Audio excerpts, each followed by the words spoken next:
Hi, this is Bill O'Hanlon, and Fred Gleeck and I are here to talk about self-publishing versus traditional print publishing. And this is kind of why this coaching program we're putting together is unique, because we've got both perspectives, and we both respect both perspectives, self-publishing and traditional print publishing. So Fred, tell us why self-publishing may be the best route for some people. Well, for some people, you think about it, this is why I initially went this route, is I wanted to get things done quickly. So one of the things with self-publishing is you can get your book out there right away. I know that if you go traditional publishing, you've got to wait on the company that decides to take you on and signs you. And, it may be a while, from a year, 2 years perhaps, to get your book out. As long as 2 years sometimes, absolutely. Yeah, so in the case of self-publishing, if somebody wanted to get a book self-published and get it out there, I mean, I've seen it done in a month or less, including the printing. So this can get done lickety-split. So that's one of the big benefits is speed. Another benefit is total control of the process. I know that oftentimes when you've submitted a book with a title you love to a traditional publisher, they came back to you and said, no, that's not going to be the title. And you really have no control over that. In terms of my perspective, there are times where I really want to control exactly what my book comes out as. And so not just title, but cover design, copy, that kind of stuff, the content of the book. You got it. And all of those things. So if you look at that, you've got a combination of both speed and control that are two of the major elements as it relates to self-publishing and why you should do it. The other big benefit is that if you sell the same amount of books in both a self-publishing and a traditional publishing environment, I'm going to kick your butt in terms of the numbers, in terms of the absolute total dollars. So if the same number of units are sold, self-publishing is going to make you a ton more money. So those, to me, are three of the biggest elements that make it a good reason to self-publish. No, absolutely, I agree. Now, why print publishing, traditional print publishing? More prestige, I think, is the first thing. You get more prestige. No doubt. And, so that prestige, when someone says, oh, you've written a book? Who published your book? And I say, well, a bunch of publishers, W.W. Norton, HarperCollins, say, oh, you're a real author. You're a real author. It's like, I thought the real authors were the people with the little patches on their elbows, but people seem to think that's legitimate. So it gives you a little more credibility and prestige. What else? The second thing is there's a thing in traditional publishing that says the money should always roll downhill to the author. It never goes out from the author. Most authors don't have much money, and you have to put forth a little money to do a self-published book. The money comes to me. Now, sometimes, the money's a small amount if you go with a small press, but I've gotten tens of thousands of dollars to write a book, and I've had friends that have gotten hundreds of thousands of dollars to write a book up front. And so, that's a good thing. It either supports you to take some time off or it just gives you some extra money, which is nice. Sometimes that's all those traditional print authors ever get. So getting money up front is nice because you're guaranteed a certain amount of money for that book. Now, the one thing that you guys always get that we can't get a lot of times is distribution. Well, and that's changed over the years, and we're going to talk about that in a few minutes. But, that's the third thing. The third thing is somebody handles all the details. I am not a very detail-oriented person.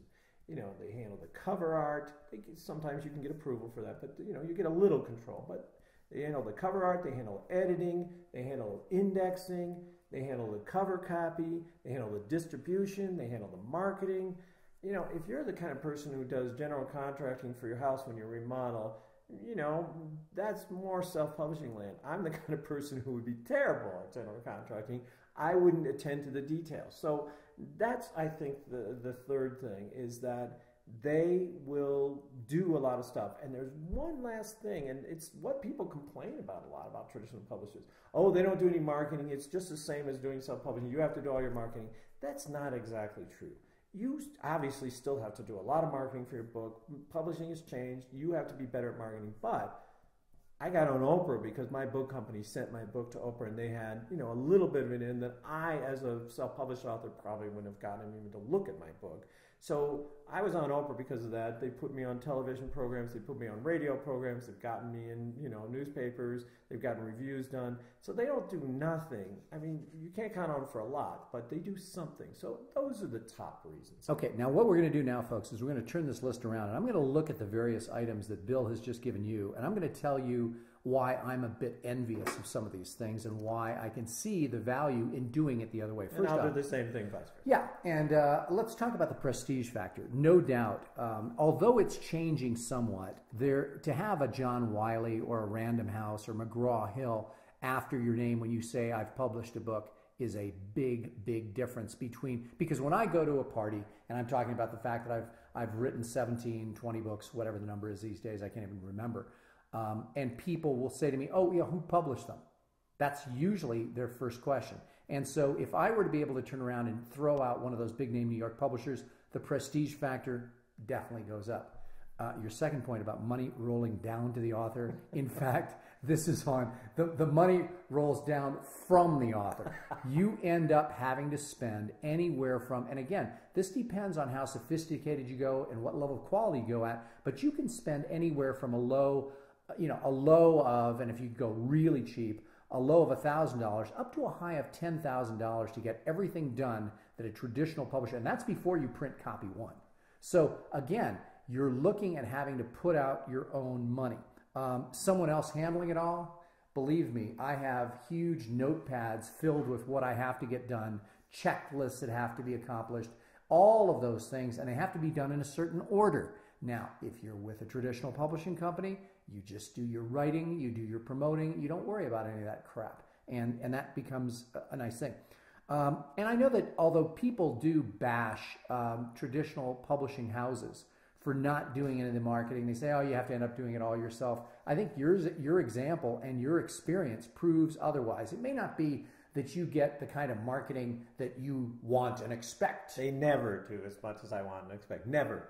They've never done. But they certainly do more than I can do when I self-publish because, again, they get in the door a lot more easily. Their books will be received. It's two groups, them and you doing it. If you're self-publishing, it's you and maybe whatever partners you have. But so let's turn the tables here and say the first time I self-published, it was difficult. The second time was less difficult, but you're right.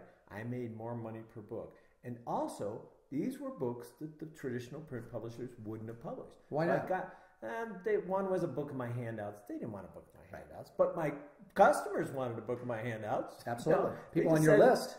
People on my list. They just said there's no market for this. The other one, it was in such an irreverent book. I knew they wouldn't want it because I let my full self out, and I can be a little irreverent, let's say. And I was publishing in a traditional field of psychotherapy. And they want you to be a little straighter. In fact, later, when I went out of the print self-publishing area, I sold that book to Norton, one of my publishers, and they cleaned it up. And I was so disappointed. I had a line in there that was a little controversial, but it was a fun line, and they just wouldn't. The other thing is, I had a co-author, and we had put on the back fake blurbs and endorsements, like by Freud, it rolls up into a cylinder, Jean-Luc Picard, this book goes where no man has ever gone, boldly goes where no man has ever gone, Venus de Milo, I couldn't put it down, stuff like that. They said, you can't put this stuff on the back, it's fake. I said, well, that's come on, the whole point. You think people really thought Venus de Milo read this book? I mean, it was ridiculous, but they wouldn't put it on the back. They thought it was too irreverent. So you're right, you have more control over the cover copy, the title, the content of it, and you can do it. But I'll tell you the thing, when I first e-published, you said as much as a month. I've gotten the book out in a week. Yeah. Oh, yeah. Number one, I'm a fast writer, but I came up with this idea on a Tuesday. By Thursday, I had the book done, ebook, and I put it out to my list on Friday. And by Monday, I made $2,200 from that book. And I was like, because I'm an impatient guy. You know me. I'm like you. I get ideas.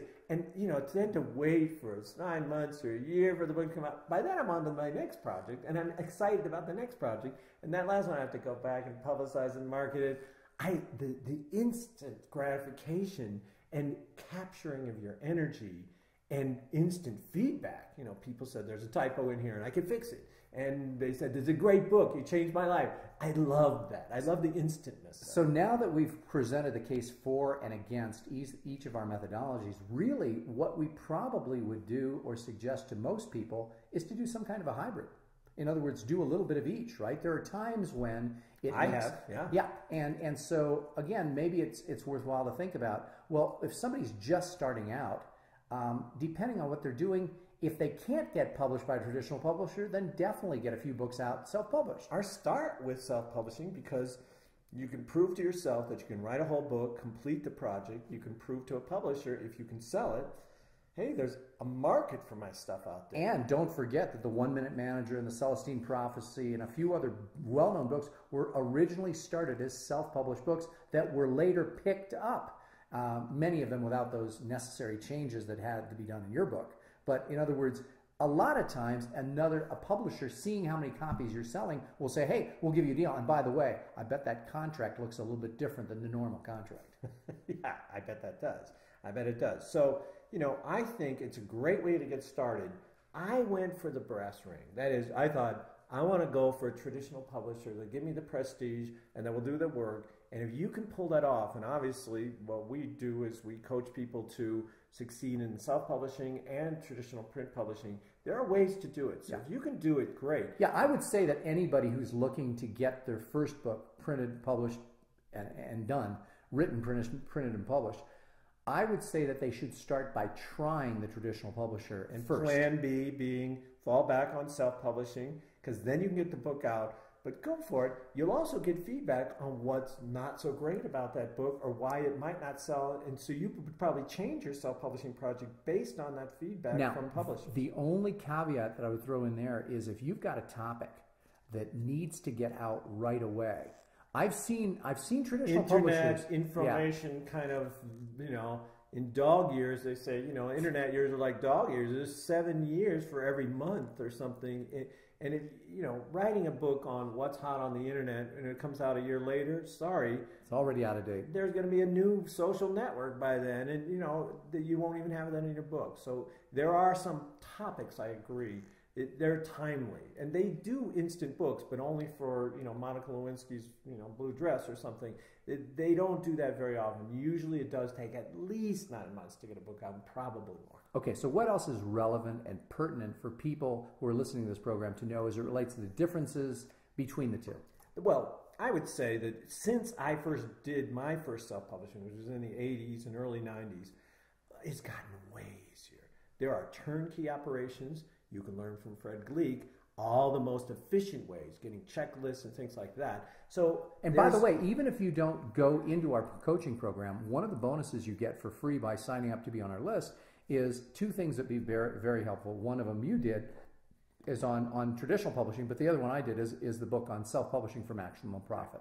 So we're giving that away, and that can help you. But, some people have gone, you don't have to reinvent the wheel. Some people know about this. It's gotten much easier. Distribution has gotten much easier. Marketing has gotten much easier because of the internet, email mailing lists, social networks, that kind of stuff, social media. It's gotten way easier. And as you say, profit per book is way higher. Traditional publishers are a little in trouble. And also there's distribution through iBooks and Barnes & Noble. Well, you got your thing with Mashable too. I went on Smashable. Smashwords. I had somebody do this for me because it's a little technical. And by the way, those people who get into our program have access to this person. Absolutely. So I got my ebook translated into all these formats, and I made a shocking amount of money on an ebook I put out there. I was stunned. The growth, I think, in the future is going to be really high. So this is a growth area. Ebooks, digital books are going to be a really growth area. A lot of people getting Kindles, a lot of people getting iPads, reading stuff on. They're reading books on their iPhones. They're reading books on their Nooks. They're reading books on their Sony e-readers. I think it's a growing area. So if you've got a product, I'm doing more ebooks in the future, even though I still got print books. Absolutely. Well, it was funny because when I did that interview with Vinton Cerf, one of the things we talked about is this concept that print is dead, perhaps in certain areas, but text is definitely not dead. So in other words, people will say, the book, is going away. Well, if and when it ever does, if you keep writing, your material will still be saleable in ebook form, in a lot of electronic form. So don't worry about that. Print, words are not dead. Reading is not dead, even though a lot of people like Moving Pixels better than that. It's going to integrate with Moving Pixels too. There's the book, which is a video book. And so I think you're going to see hybrids. We don't know where it's going, but if you have control of your content, you can multi-purpose it and make money from it. Any final thoughts? I think, you'll pay. We've got a lot of products. We've got a lot of information on whether to do self-publishing and how to do self-publishing, whether to do traditional print publishing. Both of them are good. You just have to figure out what's right for you. Sounds good.